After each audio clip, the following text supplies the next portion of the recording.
Explain working of two-pole induction cup relay. So the relay operates on the principle of an electromagnetic induction motor similar to a split phase induction motor. The primary winding is wound on the stationary poles here. You can see this here.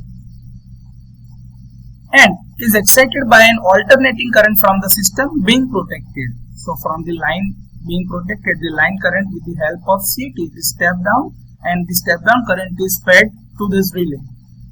Now when current flows through this primary winding, it generates the main magnetic field flux, this phi1. This phi1 is generated by this winding. This flux phi1 passes through the core and links the secondary winding, which is divided into two sections, this here. This S1 and S2. These two sections are of the secondary winding. Now due to the mutual induction, that is the transformer action, the alternating flux phi1 induces an electromotive force, that is EMF, in the secondary windings.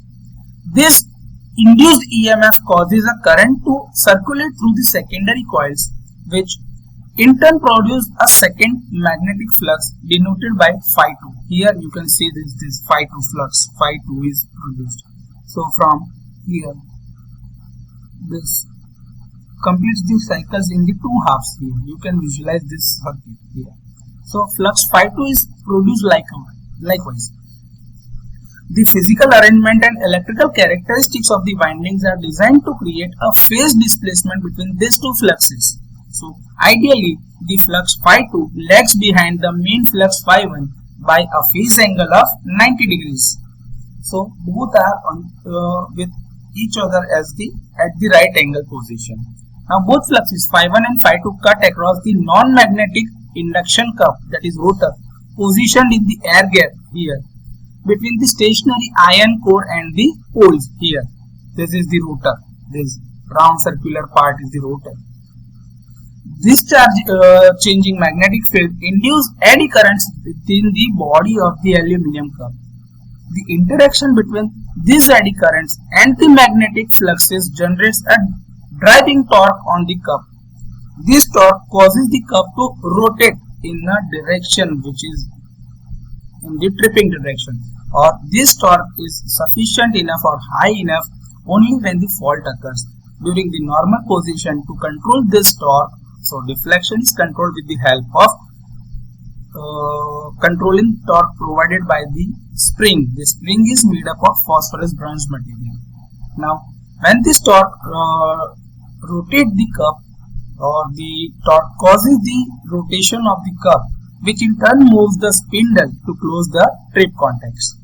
The magnitude of the torque T is proportional to the product of these two fluxes and the sinusoidal angle between them. So mathematically the equation is T is equals to phi1m into phi2m into sine beta. This beta here, this is the beta angle, this is the phase displacement angle, which is at the 90 degree here. Flux phi1 and phi2 is 90 degree with this. Also EMF E1 is in the same direction because EMF is produced with the rate of change of flux. So d phi by dt, which is at the 90 angle to it. So with phi1 to the 90 angle it is E1, and with phi2 with the 90 degree angle it is E2. Also the material is resistive, so the current is flowing in the same direction of the EMF to this flux I1, and here it is I2. So current and voltage, or EMF induced, both are in same direction.